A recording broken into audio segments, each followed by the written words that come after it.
est retourné à l'Élysée négocier la dotation nationale de péréquation, car je suis quelqu'un qui ne renonce jamais. J'ai été entendu par le nouveau secrétaire général de l'Élysée, on ne sait jamais. Peut-être que l'année prochaine, nous retrouverons notre dotation nationale de péréquation. En tout cas, il va essayer. Olivier Klein présent, Mariam Cissé présente, Mehdi Gaderne présent, Zaïd Boudel présent, Abdel Ali Méziane présent, Marie-Florence de Prince, je l'ai vu, Stéphane Testé, je l'ai vu, Jamila Bekaï a donné pouvoir à Dunia Abdel Ouabi, Dunia est là, Ali Salis Atagan, je suis complètement désorienté là. Ah oui, je le vois. Dunia est là, Dumour Guneslik, merci, je le cherche. Linda, je l'ai vu. Mohamed Zagwani, je l'ai vu. Anissa Medjavlik ici, je l'ai vu. Sylvie Charayan, merci. Mohamed Mechma, je l'ai vu. Fatima Bagdadi, je l'ai vu. Brahim Benali, il est là. Salvo Echa, il va nous rejoindre. Brigitte Courtois, elle est là. Céline Christine, elle est là. Samir Besdour, il est là. Nadia Djebrani, elle est là. Maurice Thévenoir, on a donné pouvoir à Marie-Florence de Prince. Antoine Richard. Antoine, je ne le vois pas. Louise, elle est là. Hamdi Moussa, il est là. Sérine, je l'ai vu. Samira Taibi, elle est là. Merci. Roger Kesseler, présent. Hilal Toul, présent. Alain Aslan, présent. Angélique Tambreville a donné pouvoir à Alain Aslan. Frédéric Chevreau est présent. Ineza Barandi, présent. Le quorum étant atteint, nous pouvons largement délibérer. Je dois vous dire que ce conseil municipal sera enregistré et diffusé a posteriori. Avant de commencer ce conseil, la Seine-Saint-Denis a perdu deux militants auxquels nous étions tous très attachés, ou de manière fraternelle ou amicale. Ils ont milité de longues années, certains à proximité de Clichy pour Elisabeth Pochon, d'autres comme Frédéric Molossi a toujours eu un regard, quelles que soient ses fonctions, extrêmement amicales pour notre ville. Donc je souhaitais, avant de commencer ce conseil, leur rendre hommage et que nous ayons en leur mémoire une minute de silence.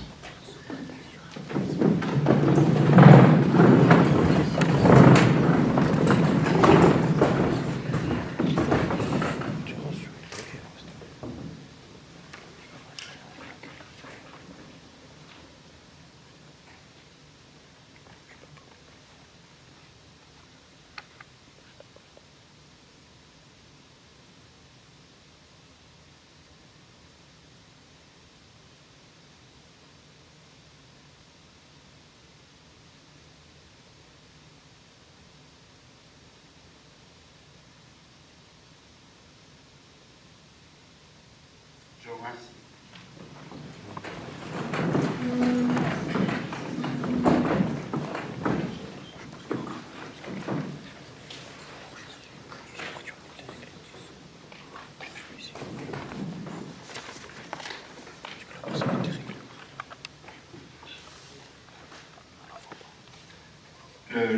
La délibération qui est devant moi sur l'adhésion au CIGEF, elle est à rajouter au Conseil?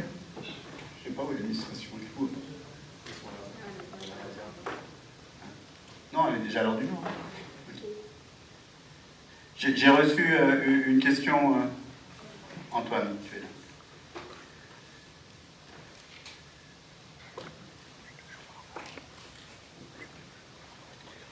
J'ai reçu une question d'Alain Aslan trop tardivement, alors au-delà des questions du règlement, compte tenu de la précision nécessaire à cette réponse. Ce que je te propose, ce que je vous propose, c'est de regrouper les éléments de cette réponse, et soit de vous faire la prochaine fois une réponse orale, soit en attendant de vous faire une réponse écrite sur l'événement culturel porté par l'association ISAO, qui était d'abord une très grande réussite, mais je sais la partie numéraire donnée par la ville à ce projet. Après, il y avait effectivement quelques techniciens municipaux sur place, donc il y a des coûts induits dont je n'ai pas été capable dans un temps aussi court de vous donner une réponse, mais vous aurez bien sûr la réponse. Je vous propose de commencer ce conseil municipal. Je veux aussi remercier en votre nom à tous, quels que soient vos bancs, l'ensemble des personnels communaux qui travaillent dans des conditions évidemment extrêmement difficiles depuis le début de cet épisode caniculaire et qui succède, qui a eu lieu il y a quelques jours. Remercier aussi les Clichois, notamment les parents d'élèves, de leur compréhension dans ce moment si particulier, compte tenu malgré les efforts que nous avons pu faire depuis de nombreuses années en termes de réhabilitation de notre patrimoine scolaire, les températures atteintes ne nous permettent pas toujours d'accueillir les enfants dans de bonnes conditions. Nous ferons un retour d'expérience de cet épisode particulièrement dur pour connaître d'autres territoires. Nous n'avons pas à rougir de ce que nous arrivons à faire, mais voilà, la situation est vraiment particulièrement difficile. Je remercie en particulier les services sociaux de la ville qui ouvrent 7 jours sur 7 la maison des seniors pour accueillir les seniors et les personnes fragiles dans l'espace fraîcheur de la maison des seniors et les élus aussi qui ont participé à cet accueil et aux visites à domicile des personnes ne répondant pas au téléphone, puisque vous le savez, nous appelons l'ensemble des personnes des listings tous les jours. Et si une personne ne répond pas à une journée, nous allons à domicile pour vérifier que tout va bien. Un certain nombre de personnes ne répondront pas. Après enquête, ont été, c'est bien, accueillis par leur famille chez eux, mais comme les familles ne nous préviennent pas toujours du fait que ces familles ont pris à juste titre leurs parents, leurs aînés chez eux, nous avons eu quelques inquiétudes, mais elles ont été levées. Enfin voilà, je tenais à le dire et redire que, évidemment, dans ces circonstances, on se rend compte aussi de nos manques et nous essaierons d'en tirer les conséquences. Et bien évidemment, ça nous permet pour la première fois de tenir un conseil municipal dans cet auditorium du conservatoire qui est la seule salle avec une climatisation pouvant nous accueillir tous ensemble, ce qui, je crois, est une bonne chose. On verra si on reproduit l'expérience. En tout cas, j'espère que vous êtes, même s'il n'y a pas beaucoup de lumière du jour, dans les moins mauvaises conditions. On va pouvoir commencer ce conseil municipal. Y a-t-il des questions ou des remarques sur le procès verbal du conseil municipal du 17 avril? Non, je le mets aux voix. Qui est contre? Qui s'abstient? Il est donc approuvé. Je vous propose de tenir ce conseil municipal sous le secrétariat de séance Zaya Ishboudem, qui regarde Mehdi se secouer. C'est trop chaud, Mehdi, pour gigoter.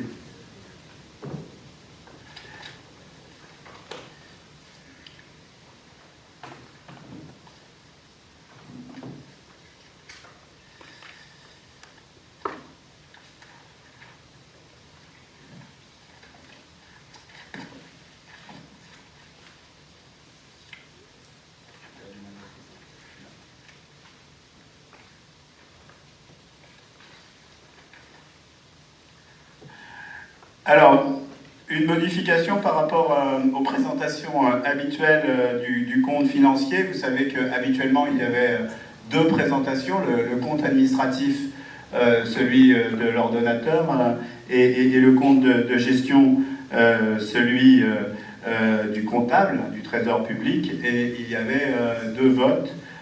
Cette année, pour la première fois, nous avons une nouvelle règle qui nous oblige à présenter un compte financier unique qui se substitue à ces deux délibérations.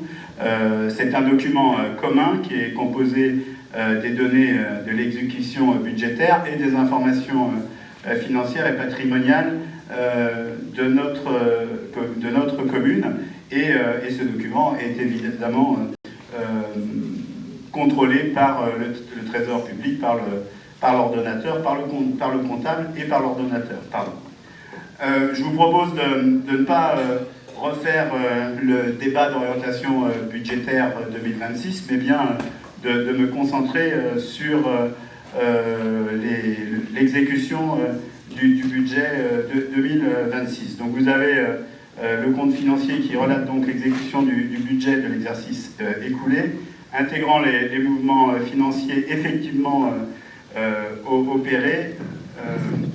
Donc j'ai pas retrouvé quelqu'un la note de synthèse pour moi, s'il vous plaît.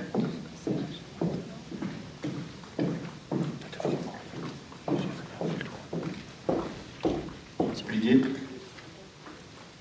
est-ce que vous avez la note de synthèse? Je ne l'ai pas.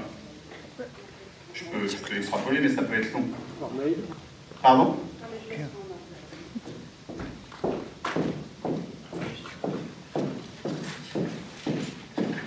Bon, je vais faire sans, c'est pas grave.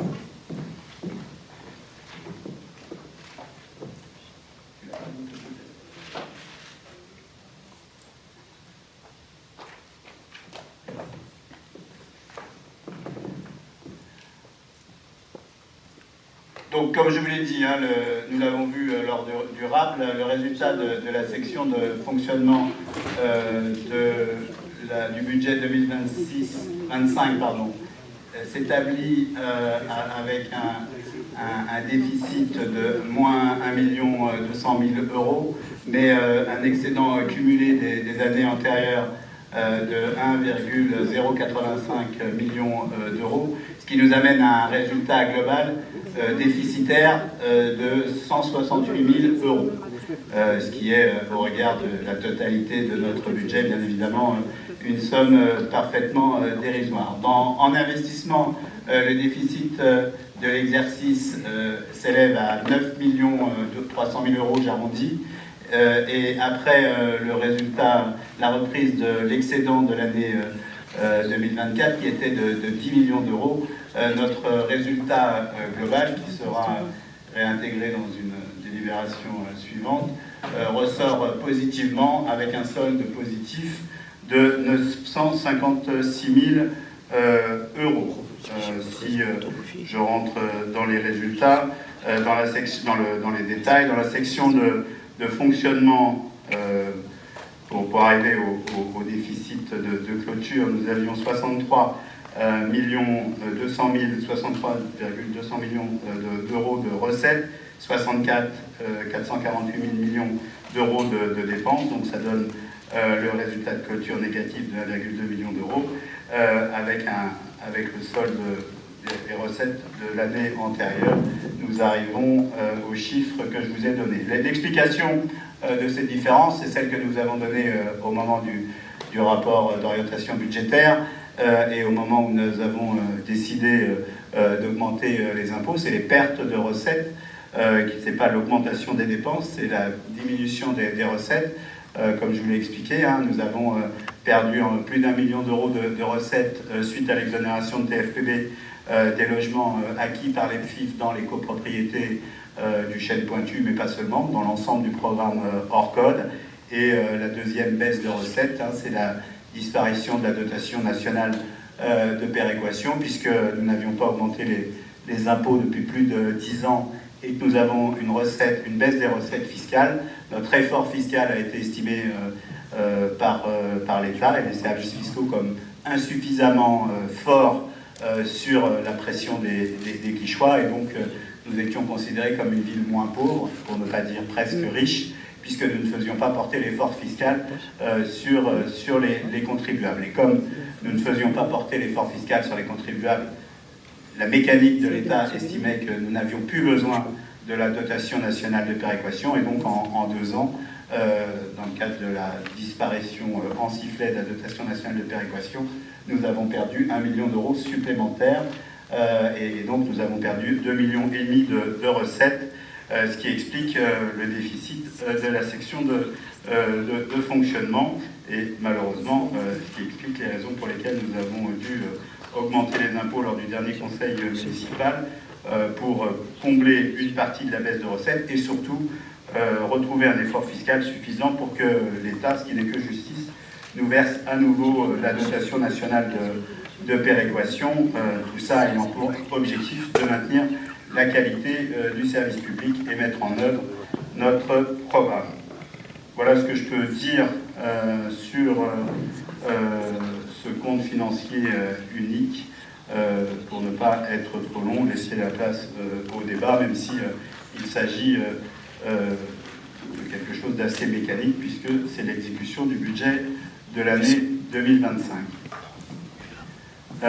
Je quitterai la salle au moment du vote, puisque j'étais l'ordonnateur en 2025, mais je participerai néanmoins au débat. Y a-t-il des questions? Oui, Mme Taïli. Moi, c'est pas trop une question, mais je voudrais prendre la parole sur ce sujet-là. Donc, ok, je suis d'accord, le compte financier qu'on examine aujourd'hui, c'est un document important et là-dessus on est tous d'accord, parce qu'il montre concrètement comment le budget de la commune est exécuté. Et lorsqu'on lit, par contre, ce compte financier, il y a plusieurs points qui me posent question. En tout cas, qui me pose question.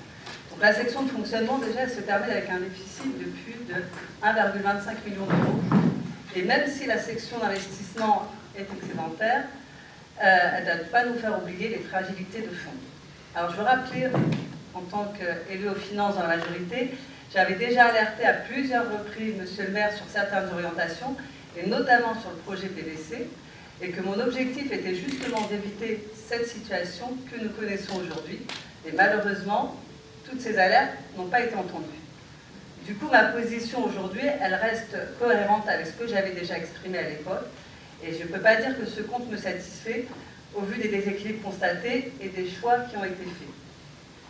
Pour autant, je ne voterai pas contre.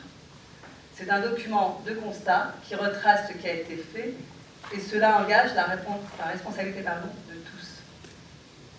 C'est pourquoi je m'abstiendrai et je serai très attentive par la suite pour éviter que de mauvaises décisions financières viennent encore fragiliser nos comptes et surtout pour ne pas faire supporter une nouvelle hausse des impôts aux habitants. Hausse quand même qui est assez importante. Voilà pour ce que j'avais à dire. Merci. Y a-t-il d'autres interventions? Monsieur Chevreux. Je suis désolé, hein, c'est la première fois qu'on est ici, donc les micros ne sont pas forcément dans les meilleures positions. Oui, monsieur le maire, mesdames et messieurs les élus de la majorité, donc je n'étais pas personnellement impliqué dans la vie municipale durant la précédente mandature. Néanmoins, j'ai regardé avec intérêt les documents que vous avez bien voulu nous transmettre. Ils ne permettent pas véritablement de procéder à une analyse fine de votre gestion de budget de la ville en 2025, sans accès aux grands livres et aux comptes de tiers, les prestataires avec lesquels la municipalité a choisi de travailler. Je n'ai pas pu me faire une idée précise sur votre gestion financière. Je vais le dire sans détour, les conseillers municipaux n'appartenant pas à la majorité devraient pouvoir, en toute transparence, savoir le volume budgétaire que représentent les commandes à certaines entreprises à identifier, mais aussi, voire surtout, à certaines associations proches de la majorité, car oui, des associations peuvent aussi percevoir des produits moyens de facturation de prestations à notre ville. Et j'espère que vous pourrez convenir que ces indications pourraient mieux informer nos concitoyennes et nos concitoyens, notamment celles et ceux à qui vous et votre majorité avez imposé une augmentation de la taxe foncière en 2026. Plus précisément, ces informations permettraient de mieux comprendre les montants qui passent par certaines imputations budgétaires, notamment en ce qui concerne la facturation des prestations de services, au compte 6042, ou de sous-traitance 611. Monsieur le maire, comme vous êtes engagé à plus de transparence, vous pouvez faire mieux que ce que les textes réglementaires préconisent à minima. On parle d'argent public, donc on ne devrait pas avoir de secret de polichinelle, ni de contrainte à devoir se rendre en préfecture pour obtenir certains documents financiers, ce qui nous est, on va dire, imposé si on n'a pas plus de détails en fait. Pour l'instant, nos demandes sont restées insatisfaites à ce sujet, concernant certaines dépenses impactant le chapitre 65, frais des élus de la majorité, malgré le courriel envoyé exclusivement à M. Aslan par M. le DGS. Bon, je n'ai pas pu regarder l'ensemble des éléments, mais par exemple, un déjeuner pour 4 personnes est 287 €, je vais regarder quand même de plus près.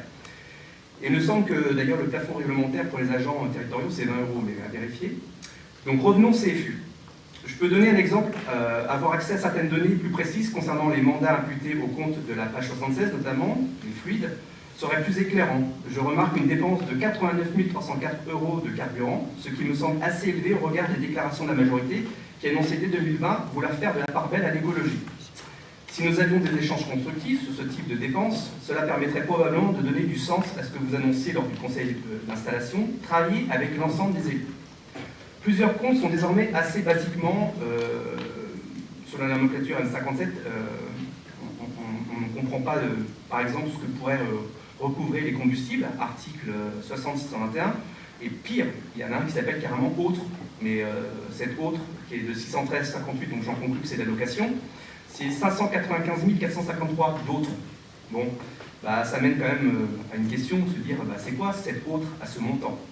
Enfin voilà, je voulais faire ces quelques remarques, je pourrais aller dans d'autres imputations budgétaires. Puis peut-être une dernière remarque par rapport au rapport, à la page 12-13, peut-être une erreur de ma part, mais il manque la fonction 6. On passe directement de la fonction 5 à la fonction 7. Donc peut-être que ça oublie, ou c'est la numérotation qui n'est pas bonne. Je vous remercie pour votre attention. Merci. Y a-t-il d'autres demandes de prise de parole sur le compte financier unique? Monsieur Gessever, vous avez levé la main la première. Je vous ai parvenu à un certain nombre de questions. Je ne sais pas si vous allez les prendre en compte ou pas. Là, le principe, c'est que vous les posiez oralement, puisque le conseil est commencé. Alors, comme vous l'avez précisé, on fait le constat. Comme vous l'avez noté, on fait un constat qu'il y a dans la section de fonctionnement un écart d'un peu plus de 168 000 €. Nous aimerions savoir quelles sont les causes de ce déficit, quels sont les éléments que vous pouvez nous fournir sur son évolution dans le futur, quelles mesures envisagez-vous de prendre pour rétablir l'équilibre du budget de fonctionnement en 2026. Nous demandons que le service public de proximité, malgré les contraintes budgétaires, soit maintenu au même niveau. Nous vous demandons de prendre les mesures nécessaires pour renforcer le service public dans notre ville, afin que la population puisse en bénéficier totalement. Nous vous demandons de prendre les mesures nécessaires pour pérenniser le service public au service public pour 2026 et les années suivantes. Merci. Je propose de prendre l'intervention d'Alain Aslan, et puis ensuite j'essaierai de répondre de manière groupée, même si une partie des réponses ont été données dans la présentation, mais je peux le répéter. Bonsoir à toutes et à tous. Vous m'entendez? Oui.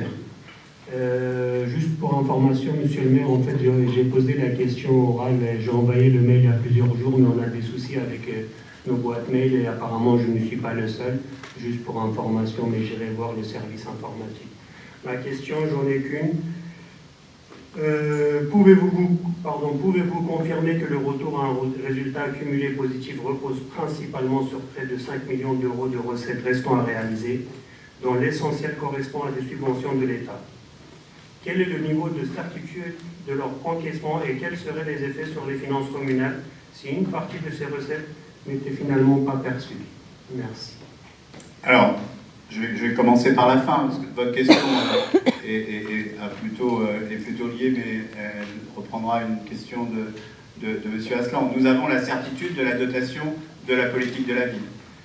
Et cette dotation est de 4,5 millions d'euros, 4,6 à peu près.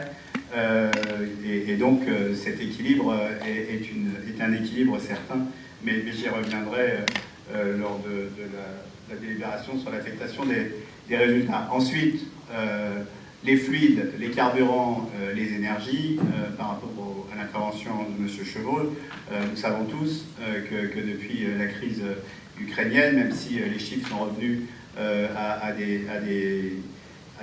situations meilleures, il reste très élevé. Et nous avons quasiment doublé nos dépenses énergétiques depuis le début de cette crise, même si, et vous avez raison de le dire, d'ailleurs, nous sommes largement aidés par la métropole du Grand Paris. Nous avons profondément modifié notre parc automobile pour passer à un maximum de véhicules 100% électriques ou hybrides, et nous continuerons à le faire. Pour ce qui est de la transparence, je vous le rappelle, je sais que c'est compliqué, que vous avez des emplois, etc., parce que vous allez me répondre à ça, mais aucun élu d'opposition était présent hier à la commission. L'administration était là pour répondre à vos questions et une partie de la majorité aussi, alors que eux connaissaient les réponses. Je vous invite quand même à essayer de vous organiser pour participer à la commission municipale, qui est le lieu de la transparence, le lieu de l'information des élus de l'opposition, pour pouvoir avoir accès. Et là, l'administration peut prendre la parole et peut vous éclairer en venant à cette réunion que nous mettons en fin d'après-midi, parce que je comprends vos contraintes, mais je ne peux pas non plus imposer à l'administration de venir trop tardivement en dehors des heures de travail. Ensuite, pour ce qui est de cette situation, je te remercie, Samira, de faire le choix de l'abstention compte tenu de l'implication qui était la tienne dans ce budget, et y compris dans le budget 2026, puisque c'est toi qui as présenté le rapport de rotation budgétaire. Pour ce qui est de Paul Vaillant-Couturier, ça n'a rien à voir avec ce déficit. Et moi, je suis extrêmement fier que tu as apporté l'école Paul Vaillant-Couturier. Je rappelle que c'est toi qui présidais la commission d'appel d'offres qui a attribué ce marché, c'est pas moi, et tu as eu raison de le faire. Tout à fait, tout est directif, n'oublions pas. Ah, ben, je sais pas, moi, quand je suis maire à part entière, je ne suis pas sous les directives d'un autre. Oui, tout à fait, Olivier. Donc, on va pas recommencer le débat ici. bah, c'est la moindre des choses d'assumer ses responsabilités quand on n'en est pas d'accord. Mais je suis très fier que tu aies maintenu ce projet.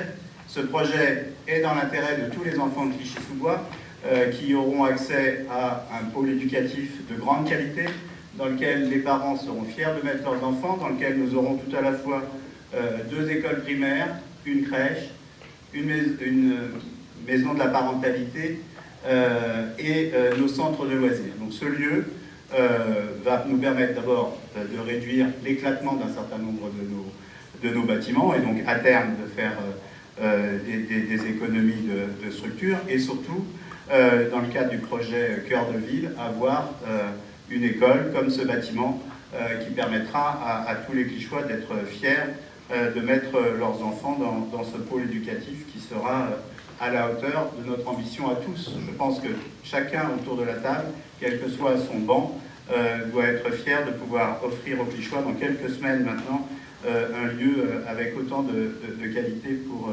l'éducation de nos enfants. Ensuite, je crois y avoir répondu, Roger, le déficit est dû à, non pas une augmentation des dépenses, mais à une baisse des recettes. Je l'ai expliqué, et donc c'est bien en cela que ce n'est pas la conséquence du pôle éducatif Paul Vaillant-Couturier, c'est la baisse des recettes fiscales liées à leur code, que nous connaissions. Par contre, ce que nous ne connaissait pas, c'était l'effet pervers et induit de la disparition de la dotation nationale de péréquation.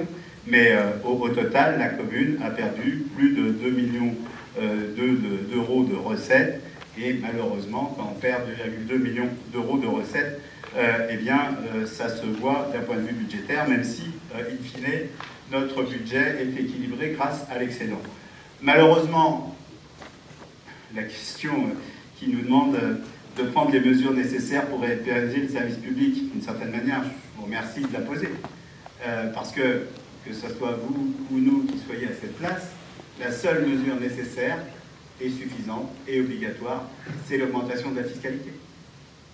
La seule mesure qui permet de maintenir la qualité du service public, c'est celle que nous avons prise, pour laquelle vous n'avez pas voté, ce que je peux comprendre, mais néanmoins, puisque vous demandez ce que je vais faire pour maintenir la qualité du service public, eh bien, c'est prendre ses responsabilités, augmenter la fiscalité, obtenir de l'État, et je continue, je vous l'ai dit, je sors de l'Élysée où j'ai vu le nouveau secrétaire général, obtenir de l'État qu'il modifie cette règle, parce que quoi qu'il arrive, plus tôt on récupérera la dotation nationale de péréquation, mieux ça sera pour notre budget. Si dans quelques années nous retrouvons de l'aisance financière, bien évidemment, nous n'augmenterons plus les impôts de ce mandat, et si c'est possible, nous retrouverons notre politique qui nous a permis de les baisser à la fois au territoire, parce que je vous rappelle que la taxe d'enlèvement des ordures ménagères pour les Clichysois a largement baissé tout au long du mandat précédent avec l'accord de coordination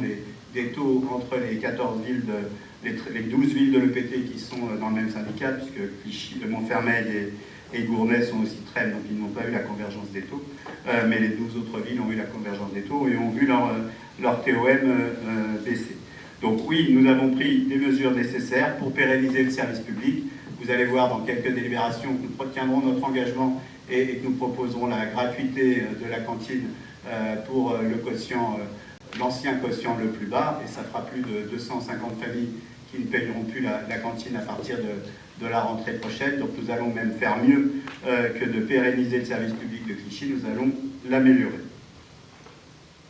Mais est-ce que vous avez travaillé sur des pistes pour envisager justement de ne pas augmenter les impôts? Il y a peut-être d'autres pistes pour faire des économies que l'augmentation. En fait, c'est pas, le problème, c'est pas un problème d'économie. Si nous n'augmentons pas les impôts, nous ne retrouvons pas la dotation nationale de péréquation. Le problème, on a travaillé sur des pistes de baisse de dépenses. Mais les toutes baisses de dépenses que nous faisons, aujourd'hui, dans le cadre de la loi actuelle, ne nous permettent pas de retrouver plus d'1 million d'euros de recettes auxquelles nous avons droit, qui ne sont que justice de la dotation nationale de péréquation. Au-delà de l'augmentation des impôts, au-delà de la récupération de la dotation nationale de péréquation en 2027, nous avons aussi des pistes d'économie, mais elles sont, et chacun connaît les difficultés, des économies qui ne baissent pas la qualité des services publics. J'en connais très peu, nous allons continuer à en faire sur les dépenses, le soutien aux associations, mais très honnêtement, je ne me vois pas vous proposer dans un budget 2027 une baisse des subventions aux associations sportives. Je ne me vois pas vous proposer dans le budget 2027 une baisse des subventions aux associations de la politique de la ville. Je ne me vois pas dans le budget 2027 vous proposer de baisser le nombre de policiers municipaux ou d'ASVP. Je ne me vois pas dans le budget 2027 vous dire que je vais supprimer de la caméra de vidéoprotection. Je ne me vois pas dans le budget 2027 vous dire qu'on va arrêter de faire de la réflexion de voirie. Je ne me vois pas dans le budget 2027 vous dire que nous allons renoncer à la maison de la jeunesse, à l'ouverture d'un nouveau centre social pour remplacer le CSID. Donc nous allons être attentifs à chaque euro dépensé comme nous l'avons toujours été, ne pas remplacer les départs en retraite là où il est possible de le faire. Nous allons continuer à travailler, et nous le faisons et nous les voyons bientôt avec les ATSEM pour améliorer la qualité de leur travail et leurs conditions de travail, mais chacun peut regarder avec nous les économies qui nous permettraient d'économiser les plus de 2 millions d'euros que nous avons perdus dans le cadre actuel, dans les coûts des énergies notamment actuels, sans augmenter les impôts. Nous perdons 1 million d'euros, plus d'1 million d'euros de recettes, que nous n'allons pas retrouver, parce que je vous rappelle que dans le cadre de leur code, les logements sociaux qui sont construits, par essence, de par la loi, sont exonérés de TFPB. Donc les nouveaux logements qui sortent de terre sont exonérés de TFPB pour plus de 10 ans. Donc c'est seulement les nouveaux logements en copropriété, et encore, il y avait une exonération, nous avons décidé de la limiter dans le temps. Tous les nouveaux logements sociaux, et il est important pour l'avenir de Clichy de ne pas reproduire le risque des copropriétés dégradées. Nous avons fait le choix de logements sociaux, donc ils ne paieront pas d'impôts puisque la taxe d'habitation a disparu et cet argent-là n'est pas compensé. La disparition de la taxe d'habitation a été compensée au moment de sa disparition.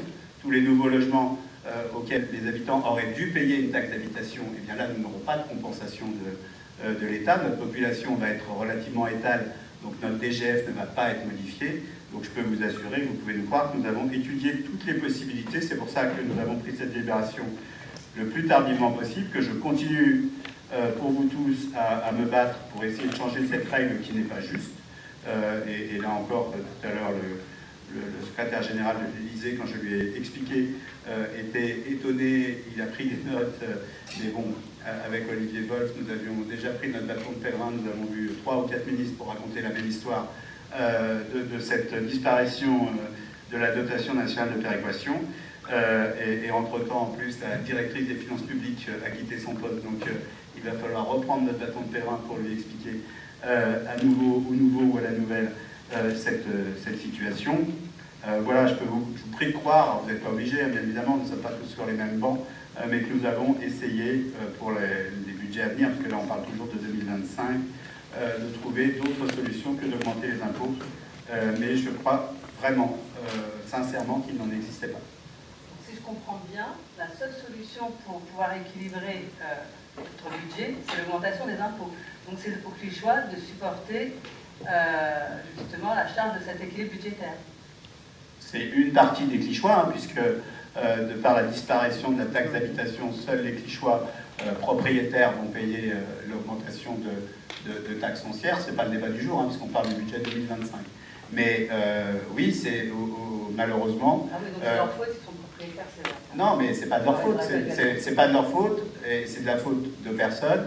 Si un projet d'intérêt national, et qui est un bon projet, issu de la loi Allure, qui a été voté par des parlementaires de très grande qualité, n'avait pas vu un effet induit qui faisait que l'État achetant des appartements se retrouvait exonéré de payer la taxe sur le foncier bâti. Quand il y avait 1500 logements aux Chênes Pointues qui payaient des impôts, eh ben, c'était une recette. Quand il y a 1500 logements aux Chênes Pointues qui ne payent plus d'impôts, c'est une recette qui disparaît.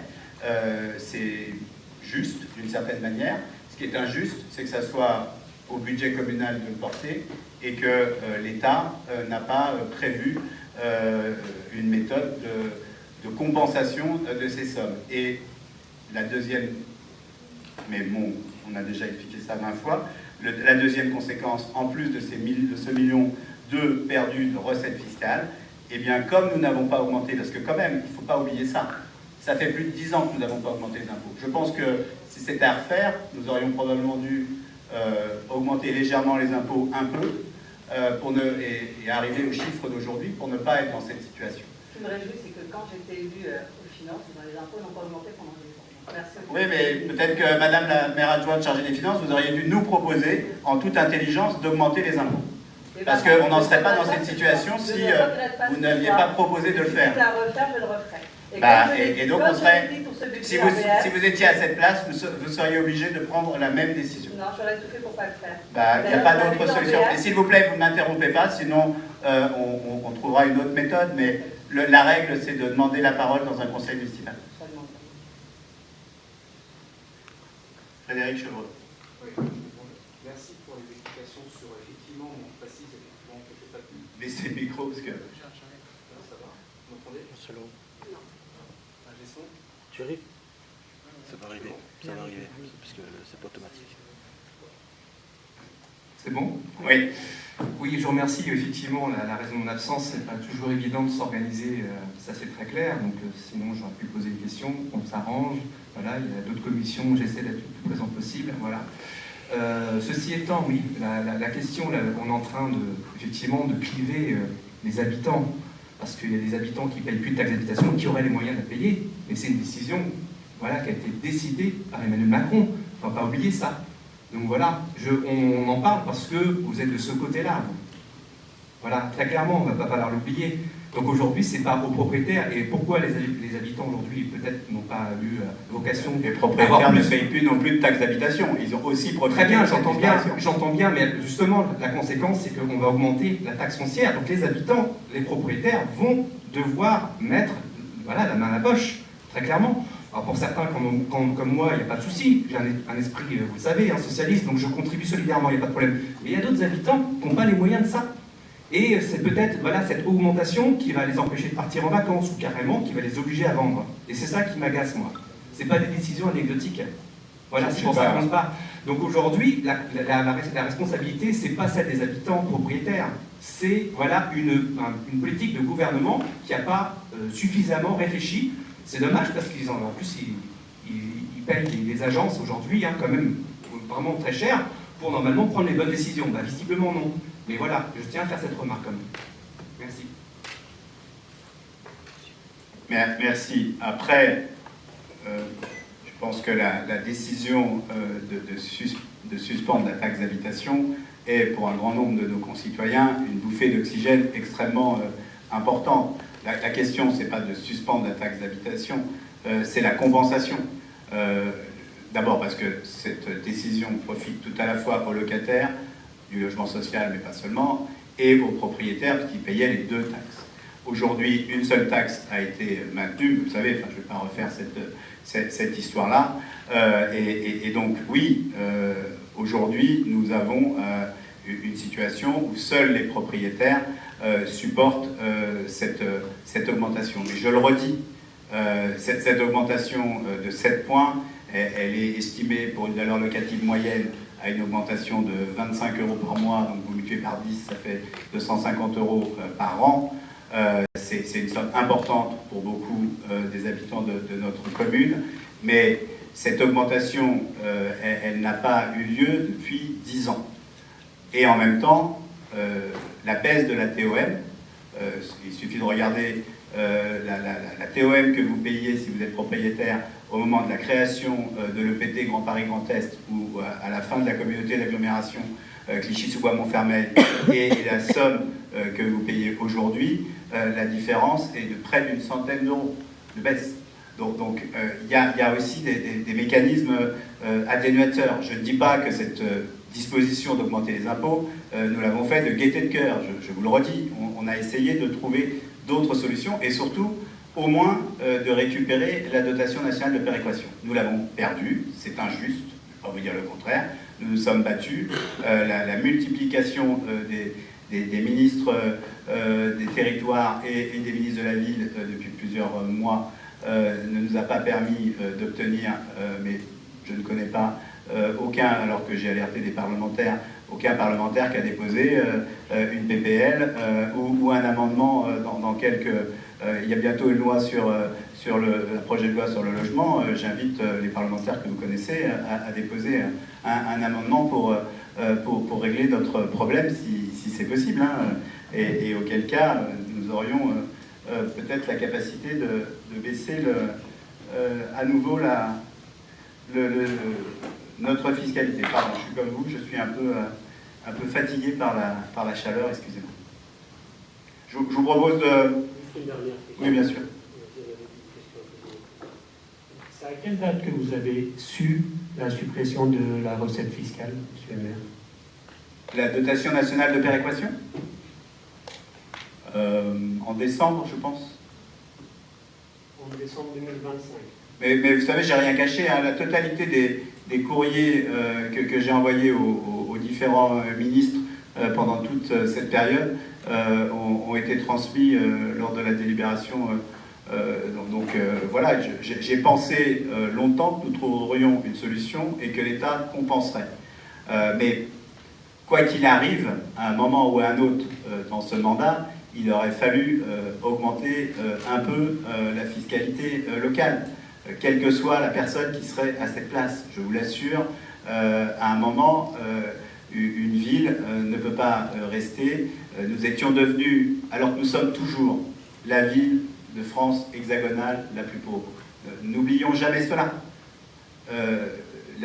Le classement DSU et FSRIF continue à montrer que Clichy-sous-Bois est la ville de France hexagonale la plus pauvre. Nous avons des villes plus pauvres dans certains territoires ultramarins, notamment à Mayotte.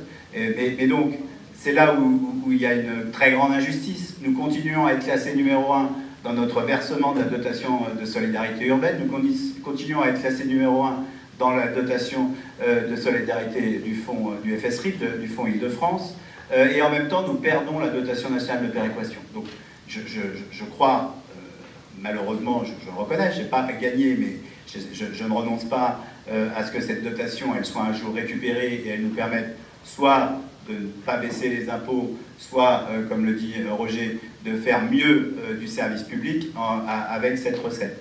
Mais regrettons cette augmentation des impôts, je la regrette. Si j'avais pu faire autrement, évidemment nous aurions fait autrement. Après, elle est modérée. Nous étions une des villes, alors que nous sommes très pauvres, il n'y avait que Villemomble qui avait une fiscalité plus basse que la nôtre.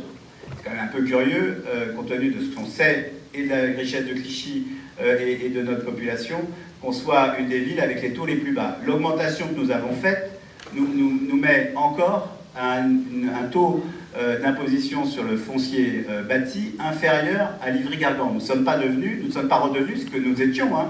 Je vous rappelle qu'à l'époque, nous étions 25e sur 25 quand je suis devenu maire.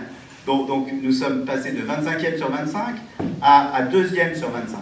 Et là, nous sommes revenus à 9 ou 10 de mémoire. Donc nous ne sommes pas la ville qui assassinons les Clichéois propriétaires avec notre nouveau taux. Je ne dis pas qu'il n'est pas trop important pour un certain nombre de Clichéois, mais aujourd'hui, si vous achetez un pavillon à Livry-Gargan, à valeur locative identique, c'est-à-dire même nombre de salles de bain, même surface de jardin, etc., vous paierez plus de foncier bâti à Livry-Gargan qu'à Clichy-sous-Bois. Mars 2025, la disparition de la DNU? Pardon. On l'a su? Merci. Vous ne m'avez pas laissé finir, mais... Pardon, excuse-moi. Vous êtes fatigué, il y a beaucoup de délibérations, donc vous devrez nous laisser parler un peu. Rapidement, en fait, ce qui me dérange en soi, bon, ok, il faut augmenter, on assume, les propriétaires assument, c'est une chose. Ce qui me dérange personnellement, c'est que vous l'avez su au mois de mars, d'après Mariam, vous avez dit décembre, mais apparemment c'est mars 2025. Pourtant, vous avez informé les habitants au mois de février 2026, où vous êtes vanté de la baisse de la taxe foncière, etc. Ce qui me dérange, moi, c'est la transparence qui manque à cette ville. Nous ne communiquons pas correctement, alors que quand vous aviez fait ce magazine, vous le saviez déjà que la taxe foncière allait augmenter juste après les élections. C'est cette transparence qui me dérange et je voulais avoir votre avis à ce sujet. On ne va pas refaire ce débat. Aujourd'hui, on parle du budget 2025. Je vais vous répondre parce que j'ai pas à ne pas vous répondre. Ce document dit la stricte vérité. Nous n'avons pas augmenté et nous avons même baissé les impôts depuis 10 ans. De toute façon, et j'espère que vous aviez travaillé votre projet, personne ne pouvait, soit cette année, et évidemment que j'avais pas prévu d'augmenter les impôts immédiatement en arrivant, mais tout le monde aurait dû augmenter les impôts parce que nous ne pouvions pas rester. Ce qui nous a obligés à accélérer, et ce que je ne savais pas puisque je vous l'ai dit, le dernier courrier qu'on a écrit au nouveau ministre pour changer cette situation est de février 2025.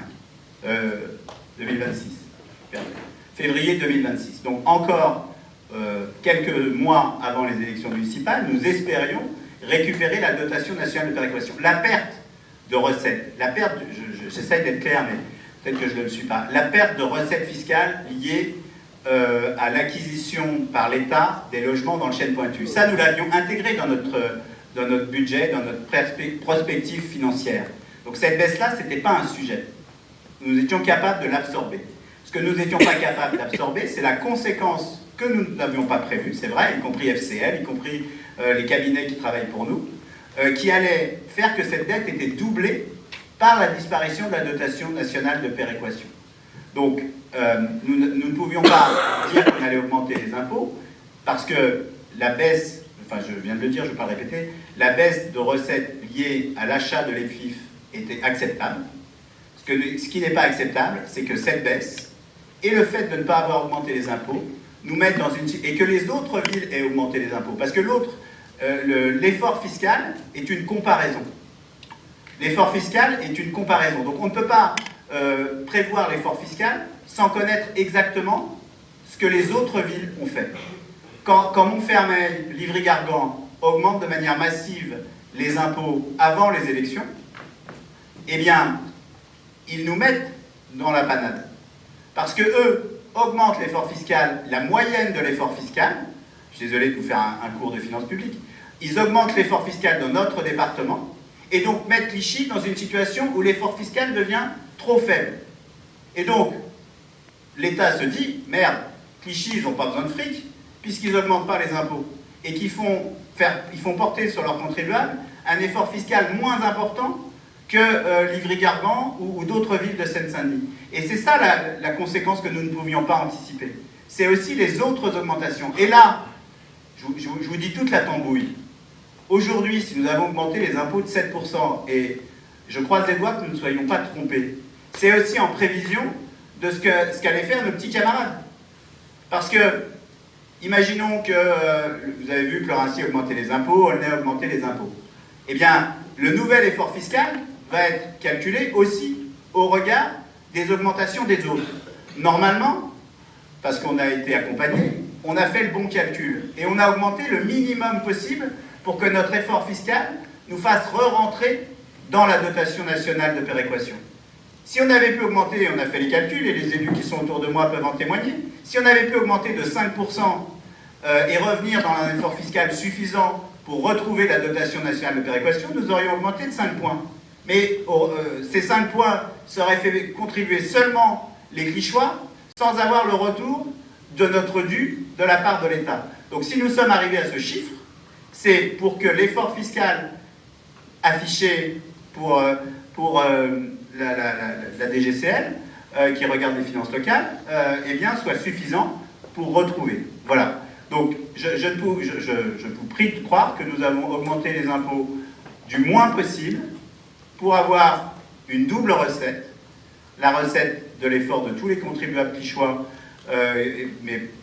et qui vont la porter, évidemment, pour, comme le dit Roger, maintenir le service public, et l'effort de l'État, qui n'est que justice, que l'État rende à Clichy son million d'euros qu'il n'a pas payé pendant 2 ans et qui nous le redonne. Sinon, je peux vous assurer que les gens qui sont sur cette table sont aussi responsables que vous, ont aussi le cœur à gauche que vous et autant de sensibilité que vous, et n'auraient pas accepté de porter cette délibération que nous avons portée tous ensemble.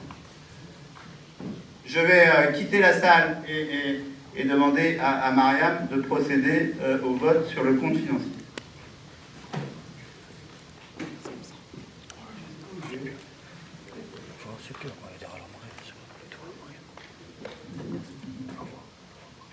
Bonsoir à toutes et à tous. Du coup, je vais mettre aux voix cette délibération. Est-ce qu'il y a des votes contre? Des abstentions? 4. Du coup, unanimité? 5, je n'ai pas vu. Ah oui, avec... ouais, pardon. Ok. Ça fait 5, ça fait 2 et 5. Très bien. Du coup, unanimité, moins 2 votes contre, 5 abstentions. Merci beaucoup. Et moi qui ne vote pas. Oui. De l'administration. Merci Mariam. Nous allons passer à la deuxième délibération, c'est-à-dire l'affectation des résultats 2025 dans le budget principal. La section d'investissement donc présente un solde positif que l'on appelle la capacité de financement, le besoin de financement si elle est déficitaire, mais il n'y a pas de nécessité afin d'en assurer l'équilibre d'y affecter prioritairement le résultat dégagé par la section de fonctionnement. La capacité de financement de la section d'investissement du compte financier unique est de 956 000 € et sera reprise lors du budget supplémentaire 2026. Il ne sera donc pas affecté le résultat de fonctionnement cumulé qui sera également repris lors du budget supplémentaire que nous voterons à la rentrée. Y a-t-il des questions sur l'affectation des résultats? Pas de questions? Monsieur Kessler. Donc dans votre délibération, vous dites que... Rapprochez le micro, s'il vous plaît. Dans votre délibération, vous dites que le déficit sera résorbé par les excédents futurs de la section de fonctionnement. Pouvez-vous nous indiquer comment vous allez l'effectuer? Vous déclarez dans votre délibération que dans la section de fonctionnement, vous avez une capacité de financement de 4,6 millions d'euros. Nous aimerions connaître la nature de ces recettes et ce que cette somme, est-ce que cette somme provient des subventions qui nous seront donc versées en 2026?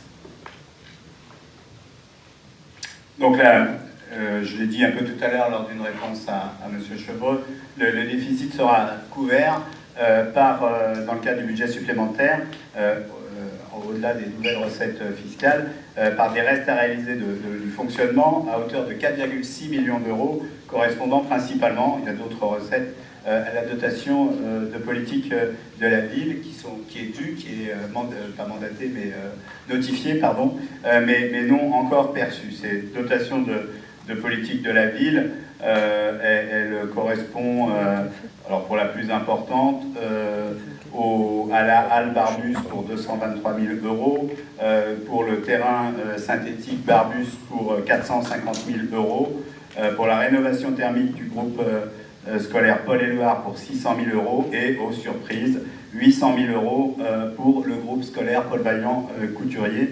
Ces 800 000 euros venant se rajouter à presque 15 millions d'euros que nous avons touchés de l'ANRU.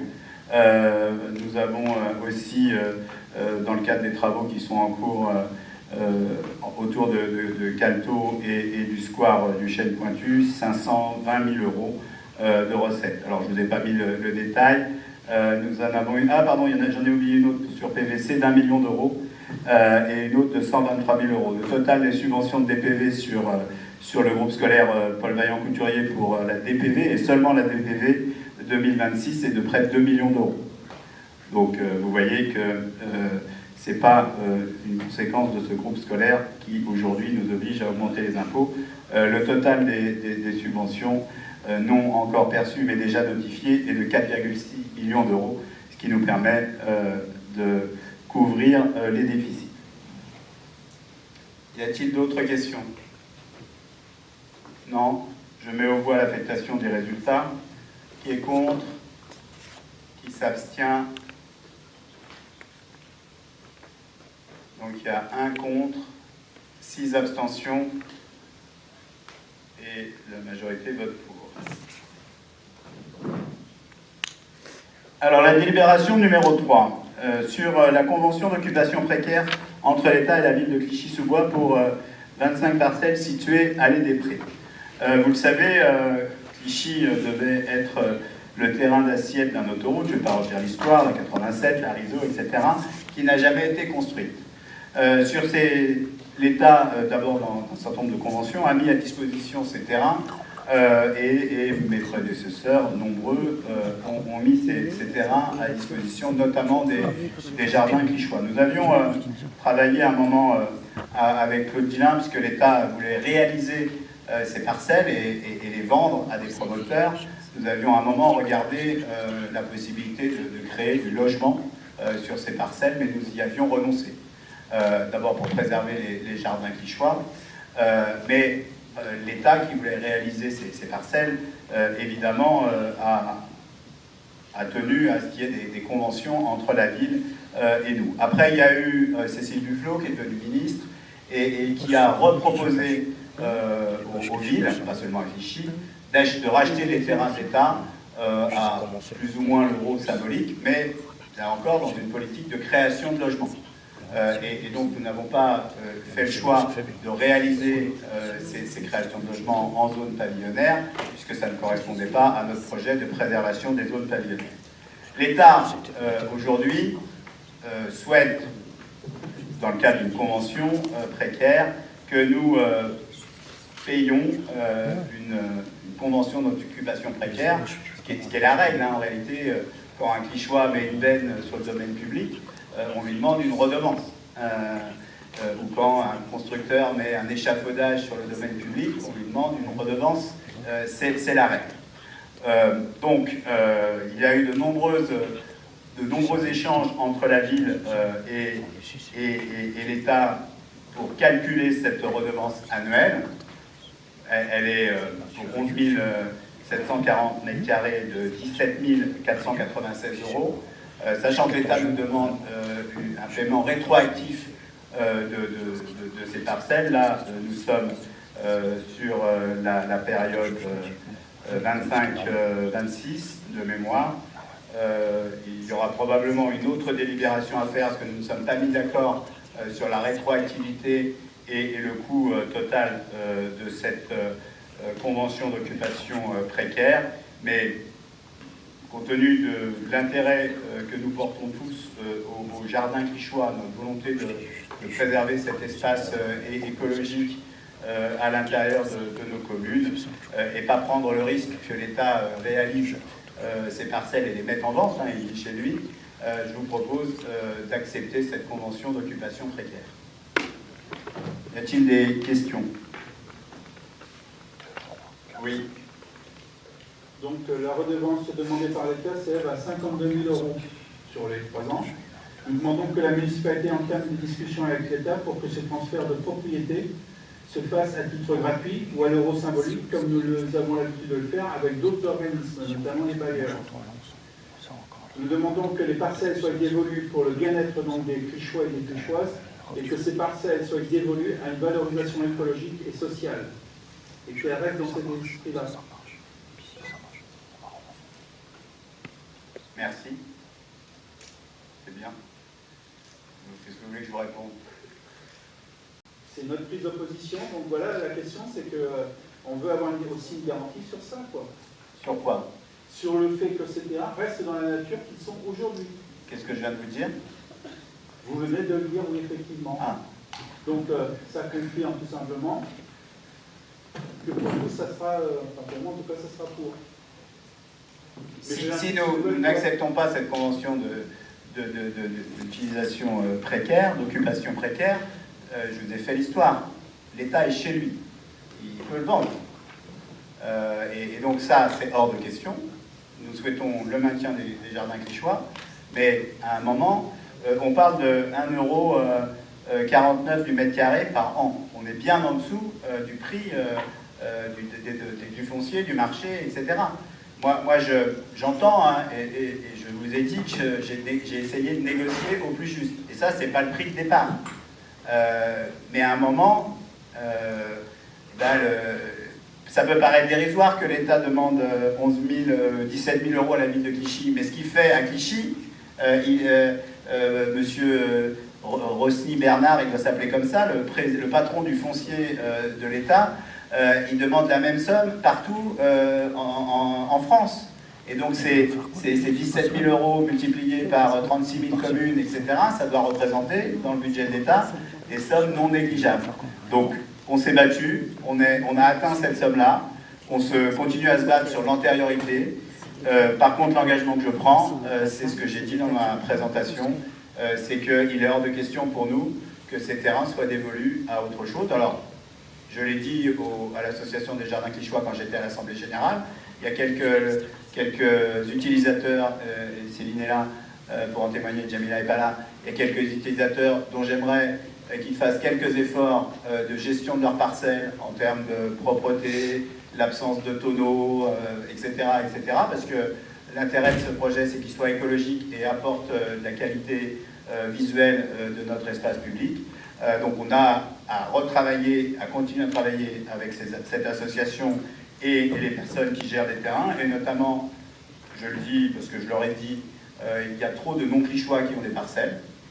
Des gens qui ont eu des parcelles il y a longtemps et qui les ont gardées et qui n'habitent plus cette ville. Il y a trop de gens qui pensent que c'est leur résidence secondaire et qui installent des cabanes, etc. Donc oui, nous allons conserver cet aspect écologique à l'usage des Clichois, mais nous allons améliorer la qualité des espaces gérés par l'association. Vas-y, Dumont. Monsieur Gunesnik, je ne sais pas qui est le... Ah Thierry, bonjour, là-haut. Pardon, je t'ai passé. Bonsoir à tous, et en ce sens, des réunions de travail qui sont prévues à la rentrée avec les jardins Clichois. Voilà. Merci. Y a-t-il d'autres questions sur cette délibération? Non, je la mets aux voix. Qui est contre? Qui s'abstient? Cette délibération est adoptée à l'unanimité, moins une abstention.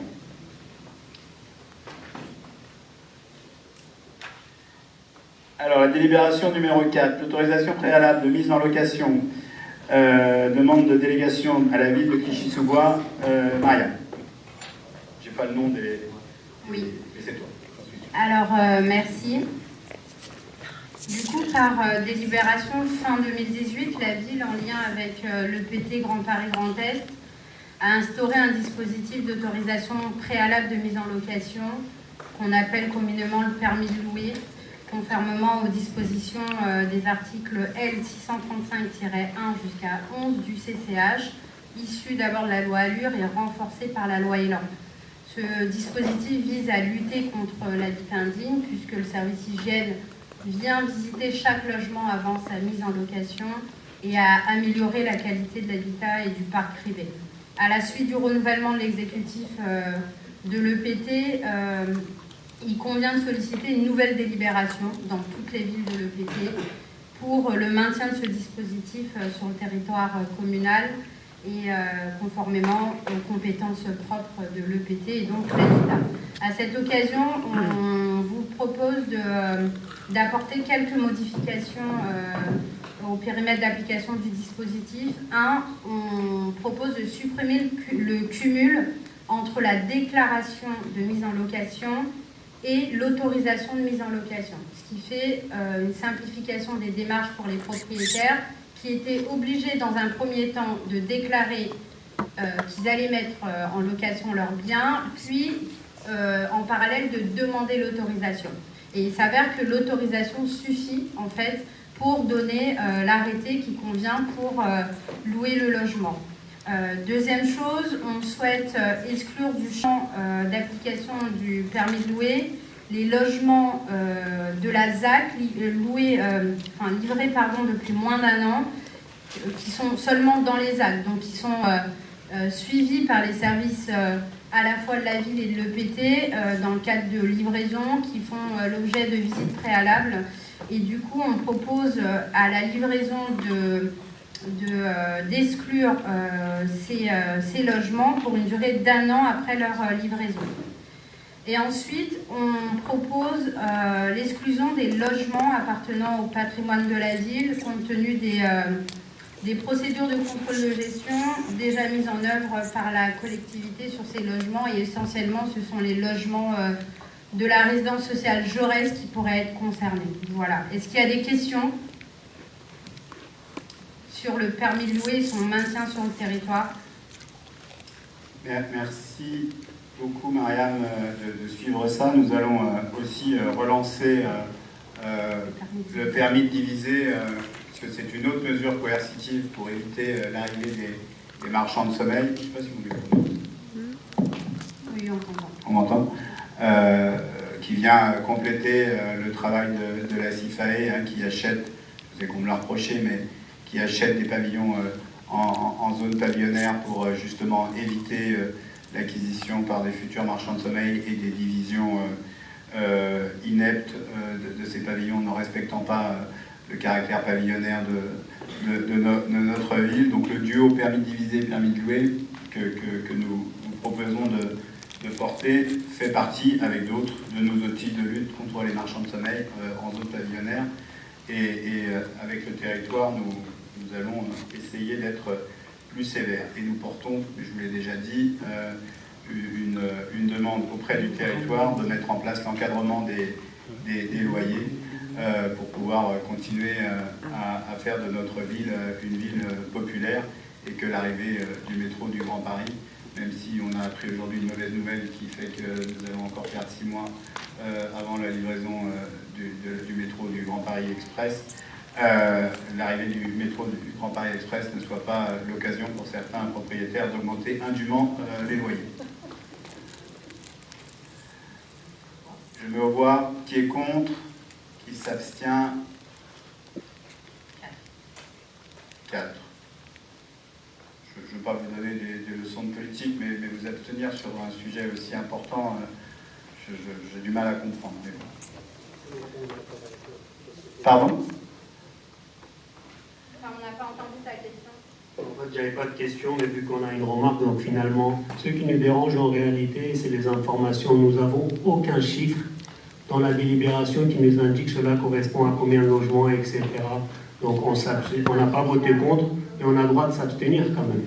Oui, mais c'est la démocratie, elle permet à chacune et chacun d'entre nous de pouvoir s'abstenir. Néanmoins, l'objet de la délibération ici, c'est pas de faire le bilan du permis de louer. Il y a d'autres instances dans lesquelles, et d'ailleurs à la commission municipale, on pourrait répondre à ce genre de questions.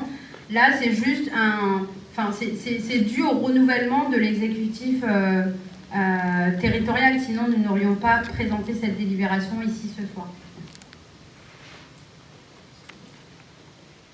Marianne, pour la gestion en flux avec ICF Habitat. Très bien, du coup c'est la dernière délibération de gestion en flux. Comme vous le savez, la loi Elan et particulièrement son article 114 a profondément modifié les modalités de gestion des droits de réservation des logements locatifs sociaux en substituant la gestion en stock en gestion en flux, mais je l'ai déjà expliqué déjà 7 fois, puisqu'on a déjà passé nos précédentes délibérations et conventions. En application de ces dispositions, en fait, les collectivités disposant de droits de réservation, notamment au titre des garanties d'emprunt accordées aux organismes de logement social, sont tenues de conclure avec chaque bailleur présent sur le territoire concerné une convention de gestion en flux qui définit les modalités d'exercice de ces droits. À ce titre, ce soir, il est proposé au conseil municipal la convention de gestion en flux avec notre partenaire ICF Habitat, organisme qui dispose de 113 logements, donc 2 résidences, Les Jeunettes et Ronsard, sur le territoire. Et conformément aux modalités de calcul prévues dans la convention, ce sont des calculs assez complexes que moi-même peut-être qu'un jour je finirai par comprendre, mais comme ça change d'un bailleur à l'autre, le contingent annuel de réservation de la ville sera fixé à 1 logement chez ICF. C'est-à-dire que sur 114 logements, potentiellement, par an, il nous en remettrait un à disposition si quelqu'un déménage. Voilà. Est-ce qu'il y a des questions sur la gestion en flux en général ou précisément celle-ci avec ICF Habitat? Pas de questions? Je mets aux voix qui est contre, qui s'abstient. Cette délibération est adoptée à l'unanimité. Je vous en remercie. Marianne, toujours pour la taxe locale de la publicité. Alors là, c'est une délibération traditionnelle qu'on passe chaque année. Il est proposé au Conseil d'actualiser les tarifs de la TLPE conformément à la revalorisation annuelle prévue par la réglementation. Et pour 2027, cette revalorisation est fixée à 0,90% par rapport aux tarifs applicables en 2026. Cette taxe s'applique aux supports publicitaires fixes, visibles depuis la voie publique, les enseignes d'une superficie égale ou inférieure à 7 m² demeurant exonérées, évidemment. Et pour les superficies supérieures, les tarifs seront compris entre 19,10 € du mètre carré à 114,30 € du mètre carré pour les dispositifs publicitaires numériques. Voilà, peut-être que vous vous demandez pourquoi c'est moi qui présente cette délibération, mais en fait, le sujet de la taxe est porté par le service hygiène de la ville, d'où la présentation de cette délibération ce soir. Est-ce qu'il y a des questions? Merci. Au-delà de la taxe, ça nous permet aussi de surveiller les enseignes, leur surface, et essayer de limiter ce qu'on peut quand même appeler une pollution visuelle parfois. Je mets aux voix qui est contre, qui s'abstient, unanimité, je vous remercie. Alors, pour la délibération suivante, la fixation des nouveaux tarifs des échoppes de la halle du marché, en réalité à l'extérieur de la halle, je passe la parole à Brahim Ben Ali pour sa première délibération au conseil municipal. Félicitations.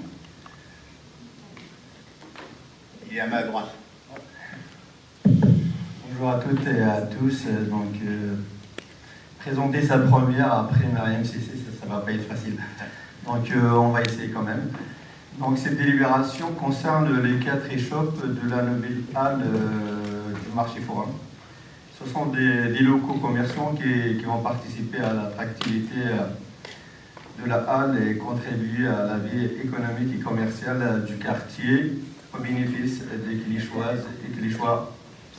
L'exploitation de notre marché plutôt, est confiée dans le cadre d'une délégation de service public à la société Somarep depuis le 1er mars 2023, pour une durée bien sûr de 5 ans. C'est dans ce cadre contractuel qui s'inscrit la décision de ce soir. Le contrat initial prévoit un loyer de 7 € hors taxe du mètre carré et par jour pour ces échoppes. Très vite, ce niveau s'est révélé trop élevé, trop cher bien sûr, pour permettre une implantation commerciale viable.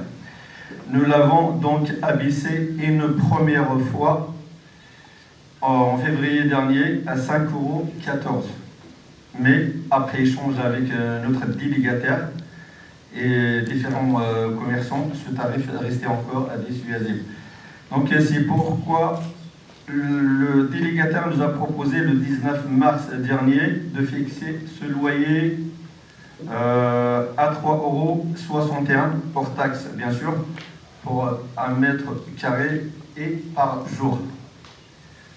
Donc concrètement, pour une échoppe, à titre d'exemple, de 16 mètres carrés, parce qu'on a en fait 4 échoppes, de 16 mètres carrés ouvertes 6 jours sur 7, en semaine, ou par semaine plutôt, cela représente un loyer de l'ordre de 1 850 € TTC par mois. Donc vous constaterez qu'il s'agit bien d'un tarif d'équilibre pensé pour rendre l'occupation effective, qualitative et pérenne.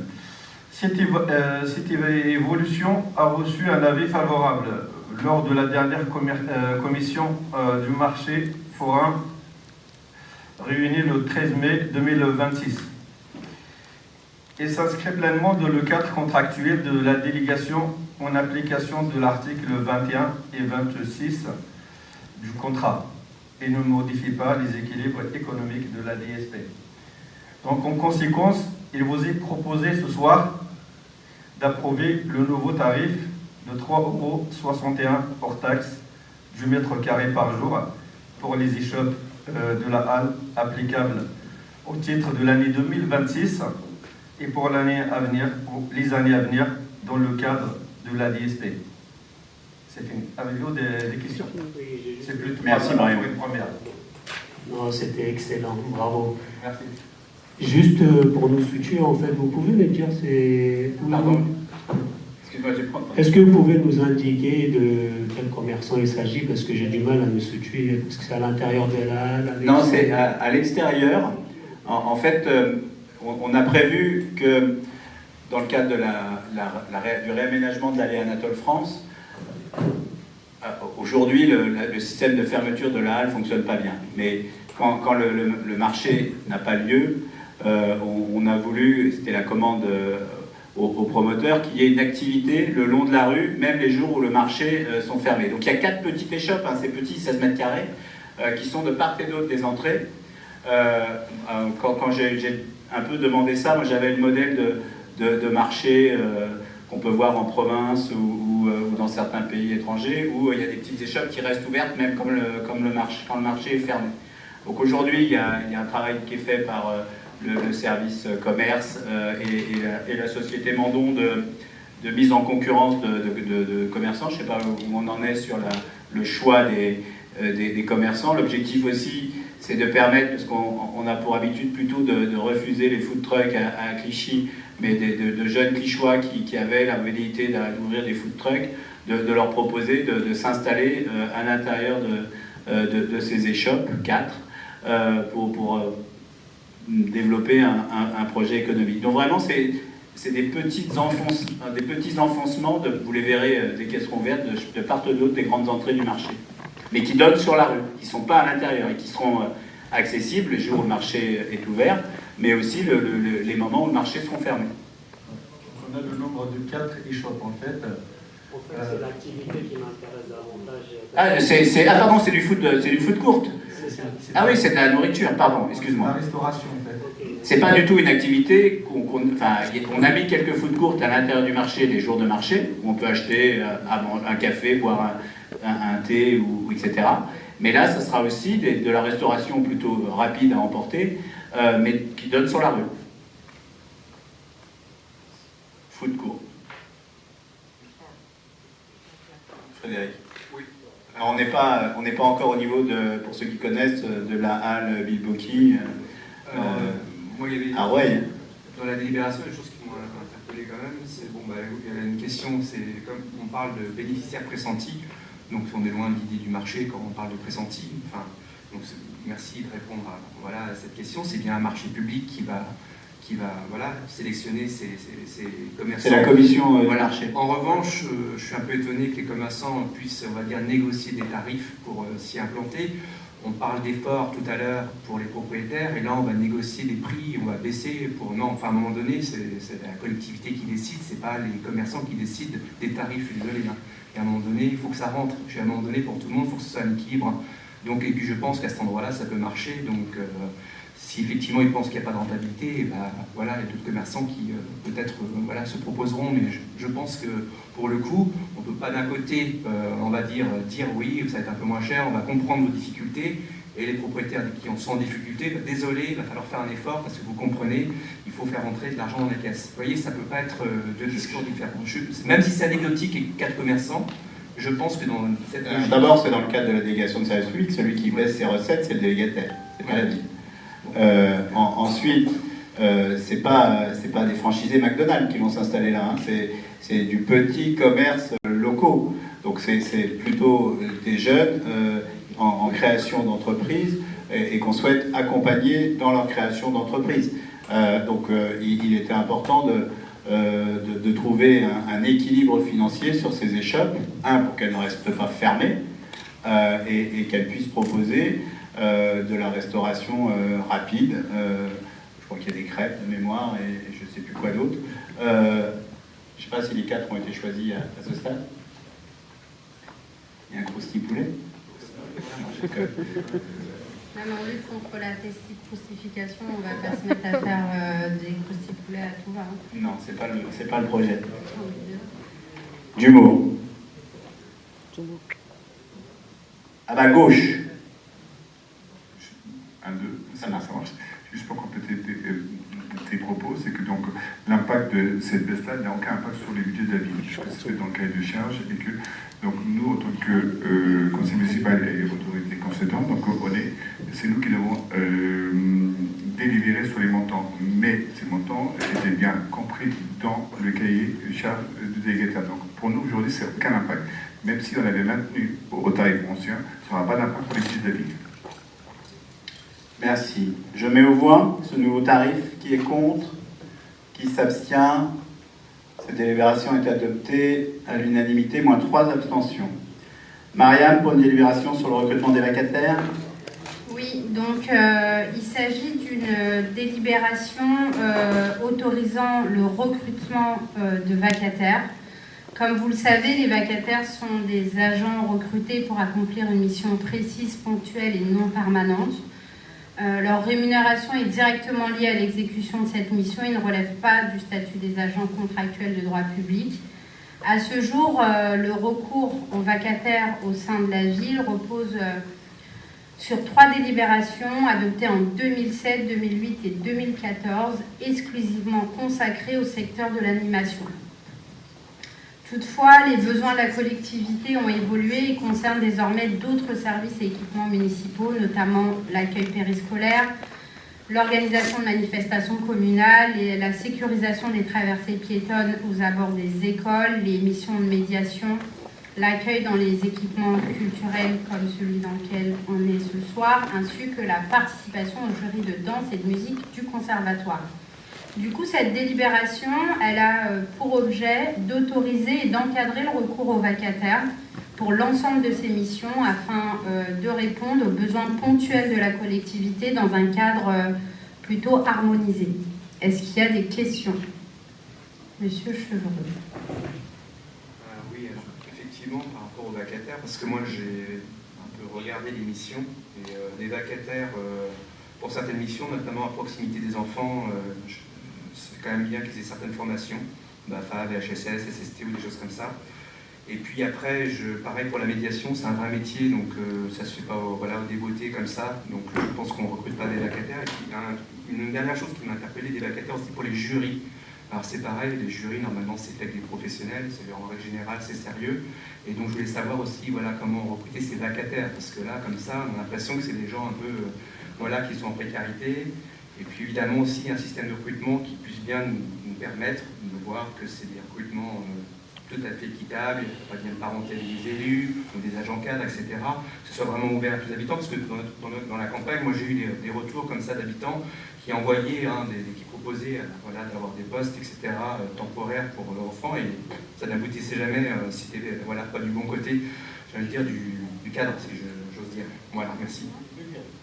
Ok, du coup, juste pour précision, ces vacataires sont évidemment des personnels qui sont formés et qui ont les prérequis pour remplir ces tâches, et notamment, vous parlez de l'animation, eh bien, on est contraint par des obligations réglementaires qui imposent à la collectivité un certain taux d'animateurs diplômés, et du coup, ça sera évidemment le cas ici aussi. Vous parlez de personnes qui travaillent dans la médiation, par exemple.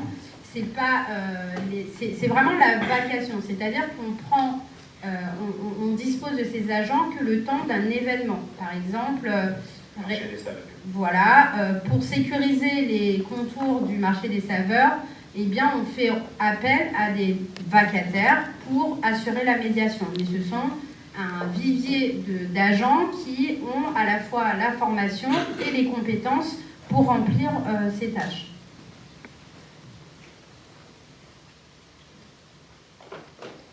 D'autres questions? Juste pour ajouter, comme vous avez dit, la réglementation précise que les vacataires ne peuvent être recrutés que pour des besoins ponctuels et discontinus. Comment la ville justifie-t-elle le recours à des vacataires pour des missions comme la sécurisation des écoles, la médiation ou l'accueil dans les équipements municipaux comme ici, qui semblent correspondre à des besoins réguliers? Pourquoi ces missions ne sont-elles pas assurées par des agents contractuels ou titulaires? D'ailleurs, ici, je crois qu'au tiers-lieu, nous avons 3 personnes, d'après les renseignements que j'ai, les informations. 3 personnes? Non, on a combien? Est-ce qu'elle est vacataire, elle est agent de la ville? Vous pouvez nous préciser? Merci. Il y a un agent de la ville actuellement en situation de mi-temps thérapeutique, du coup, qui exerce et qui assure l'ouverture sur ce temps-là, et une personne vacataire qui remplit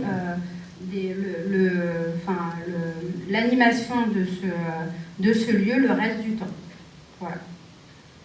Lorsqu'on fait appel à des vacataires, comme vous l'avez dit, c'est seulement pendant des périodes ponctuelles. Après, pour ce qui est des agents de traversée, puisque c'est de cela dont il s'agit, le temps de travail des agents de traversée ponctuels ne permet pas de rentrer dans le cadre d'un contrat.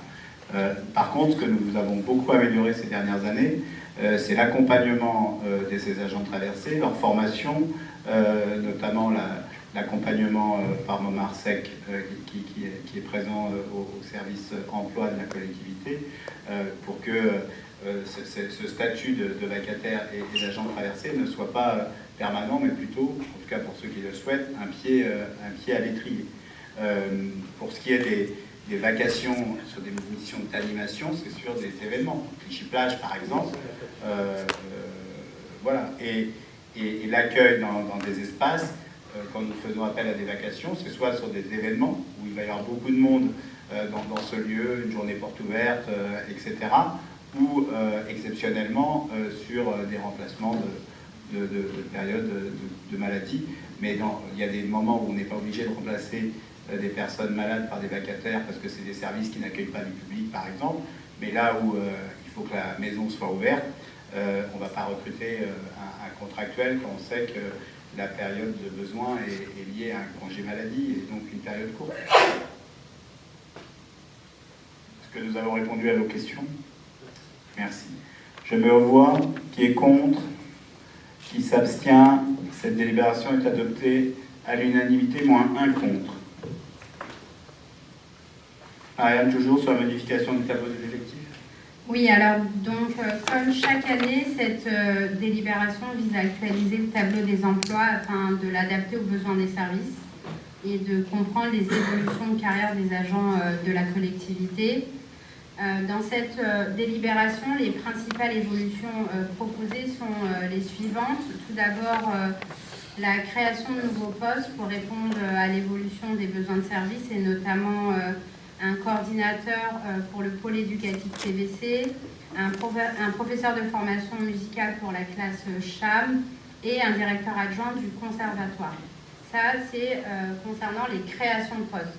S'agissant des suppressions de postes, parce qu'il y en a aussi, c'est souvent des postes devenus sans objet ou dont les missions ont évolué. Du coup, à la DRH, la suppression du poste de directeur adjoint des ressources humaines, un gestionnaire du patrimoine sportif, une conseillère sociale à la direction des solidarités, un assistant des élus au cabinet du maire et le chauffeur du bibliobus à la suite de la réouverture de la bibliothèque. Et s'agissant des transformations de postes, il s'agit ici de les adapter aux besoins de l'organisation et de favoriser une meilleure adéquation entre les missions exercées et les profils recherchés.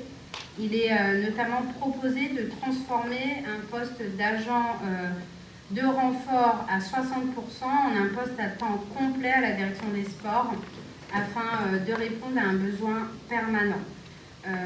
D'élargir la possibilité de recruter sur le poste de DGA en modifiant le cadre d'emploi de référence, en acceptant, en autorisant un grade d'administrateur afin d'accroître l'attractivité du poste et de faciliter le recrutement. De faire évoluer le poste de responsable de l'espace multimédia vers un poste davantage orienté vers les missions de la section jeunesse à la bibliothèque, en ouvrant le recrutement à des différents cadres d'emploi de catégorie B ou C. Et enfin, de transformer un poste d'ASVP en poste de médiateur, vous le savez, pour renforcer les missions de prévention, de médiation et surtout de proximité au sein de la direction concernée. Il est important de pouvoir revoir cette transformation de poste et elle a été validée par le CST il y a quelques semaines. Voilà, est-ce qu'il y a des questions ? J'avais juste une petite remarque, je regardais dans le tableau des emplois. Bêtement, j'ai vu qu'il y avait un responsable qui était catégorisé C, B ou C, et les autres responsables A ou B. Donc je ne comprenais pas qu'un des responsables, en l'occurrence aux affaires culturelles, c'est pour ça que ça a éveillé mes soupçons, mais j'étais étonné qu'il soit en dessous des autres responsables, catégorisés responsables. C'est à la page 1, hein, donc c'est simple, vous pouvez la retrouver. Voilà, ligne 3, troisième emploi. Voilà, surtout que dans d'autres collectivités, moi j'ai trouvé vraiment souvent en A ce poste-là. C'est un poste dehors ? Je sais pas, j'ai mal lu, moi j'ai vu BC. Catégorie pouvant occuper ce poste, BC. Responsable administratif et financier. La troisième ligne. Ah, c'est le DAF ? Oui. Oui, alors... Un DAF en B, excusez-moi. C'est quelqu'un qui est très ancien dans la maison et dont nous avons accompagné la montée en compétences. Et donc c'est quelqu'un qui est déjà présent et dont nous valorisons la montée en compétences en transformant son poste. C'est pas un nouveau recrutement. Parce que normalement c'est un poste souvent qui est en A. Oui, mais nous avons la compétence d'avoir une formation interne et nous aimons les montagnards et c'est respectueux d'avoir des montagnards dans la fonction publique territoriale. Et des gens qui progressent avec le temps à l'intérieur de leur collectivité, puisque vous savez que le grade ne vaut pas toujours la fonction. Mais puisque vous parlez du conservatoire, j'en profite pour dire, parce que vous ne posez pas la question, mais ce conservatoire est un rayonnement communal. C'est pour ça que nous recrutons et nous avons l'obligation pour conserver ce recrutement un poste de responsable adjoint et puisque j'ai validé, et Marianne aussi, aujourd'hui ce recrutement, nous avons aussi tenu un de nos engagements. Nous recrutons pour ce conservatoire un professeur qui aura les compétences pour accueillir, je sais que Alan est attaché à ce sujet, accueillir les enfants porteurs de handicap et notamment de troubles autistiques. Et donc nous avons validé ce recrutement aujourd'hui et j'en suis très heureux parce que il est important que tous les enfants, dans notre volonté d'inclusion, dans le sport et ailleurs, puissent avoir accès à ce conservatoire. Donc il n'est pas dans les postes créés parce que c'est juste une transformation, mais c'est un recrutement dont je suis assez fier. Et là encore, nous tenons nos engagements le plus rapidement possible. Et l'autre point que vous n'avez pas remarqué, vous êtes prompt à remarquer les dépenses, mais pas forcément les efforts. Nous avons supprimé un poste au cabinet du maire et c'est passé en CST. Donc je le souligne puisque vous ne l'avez pas fait. C'est parce qu'on s'autogère, c'est pour ça, monsieur le maire. J'ai juste une petite remarque, si vous permettez.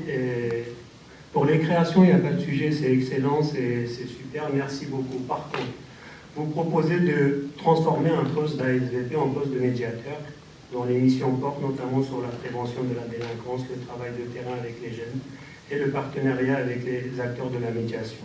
Or, la ville finance déjà au travail avec plusieurs dispositifs de médiation et prévention. Dans un contexte de forte tension budgétaire et alors que vous avez décidé d'augmenter la fiscalité, pouvez-vous nous présenter le diagnostic qui justifie la création de ce poste, s'il vous plaît? Merci. Alors, vous le savez, hein, nous avons toujours eu plusieurs dispositifs. Nous avons toujours eu une équipe de médiateurs en interne. Je me tourne vers Mohamed. Ah, pardon. Nous avons toujours eu... oui, Mohamed est parti travailler. Nous avons toujours eu une équipe de médiateurs en interne, parce que c'est important sur un certain nombre d'événements, la Cannes en ce moment par exemple, ou d'autres, où il est important qu'on ait des médiateurs connus et reconnus. Aujourd'hui, compte tenu des difficultés financières qui sont les nôtres, nous estimons que cette équipe de médiateurs est un peu trop réduite, et là encore, il y a un travail très important qui est mené par Mohamed et Mariam pour rationaliser les horaires de cette équipe de médiation, supprimer les heures supplémentaires, etc., et revenir dans un cadre financier le plus contraint possible. Mais pour tenir cette amplitude horaire suffisante, vous le savez, hein, on ouvre des squares, etc., on a des espaces de plus en plus importants d'équipements publics qui sont parfois victimes de mésusages, je dois le reconnaître. Et ça ne relève pas forcément de la police municipale, des ASVP, etc.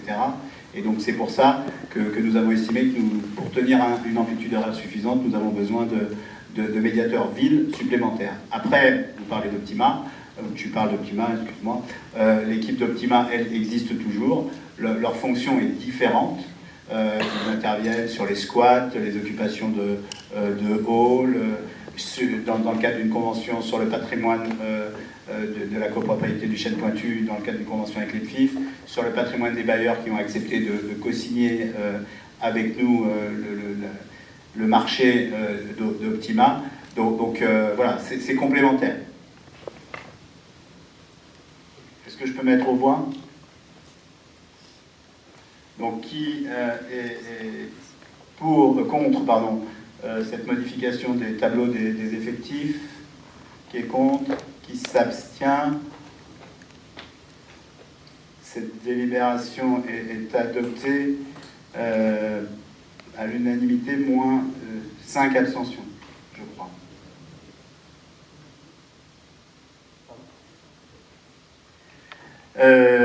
Dissolution du CIVU Clichy-Montfermeil. Zaya. Alors bonsoir, c'est bon, ça marche. Bonsoir à toutes et à tous. Donc effectivement, cette délibération propose la dissolution du syndicat intercommunal à vocation unique Clichy-sous-Bois-Montfermeil, restauration donc, de la Duise, qui a été créée en 2020 pour gérer la restauration collective de Clichy-sous-Bois et Montfermeil. Ce syndicat aujourd'hui n'a plus raison d'exister pour la simple et bonne raison que les services ont été repris par les communes et que la cuisine centrale a été vendue à Elior Immobilier pour un montant de 1,5 million d'euros. Donc il est demandé aujourd'hui au conseil municipal d'approuver les dissolutions et les modalités de liquidation. Merci. Y a-t-il des questions sur la dissolution de ce CIVU qui nous paraît plus nécessaire compte tenu des différenciations qui existent aujourd'hui entre le contrat de Clichy et le contrat de Montfermeil? Oui, évidemment, c'est une délibération qui est adoptée identique d'abord par le syndicat et ensuite par les deux villes. Non, je mets aux voix. Qui est contre? Qui s'abstient? Unanimité, merci. La délibération suivante est celle de l'approbation du règlement intérieur. Comme vous le savez, dans les 6 mois qui suivent l'installation d'un conseil municipal, le CGCT prévoit que les communes votent un règlement intérieur et que le précédent règlement intérieur s'applique jusqu'au vote de ce nouveau règlement intérieur. Nous avons essayé de proposer un règlement intérieur qui fixe un fonctionnement démocratique de notre instance, notamment les questions orales préalables pour vous donner des réponses intelligentes. On vous propose qu'on respecte un dépôt 48 heures avant la question, que pour ce qui est des vœux, ils doivent être d'intérêt locaux, et dans la mesure où celui qui fait l'ordre du jour d'un conseil municipal, c'est le maire, le plus intéressant, c'est de travailler en amont avec le cabinet pour que le vœu puisse être partagé et voté par l'ensemble du conseil municipal. Pour ce qui est des prises de parole, nous proposons donc une présentation de la délibération et ensuite une prise de parole de 5 minutes par groupe après la présentation, et ensuite, après réponse, une reprise de parole de 2 minutes. Il est prévu néanmoins pour des délibérations avec des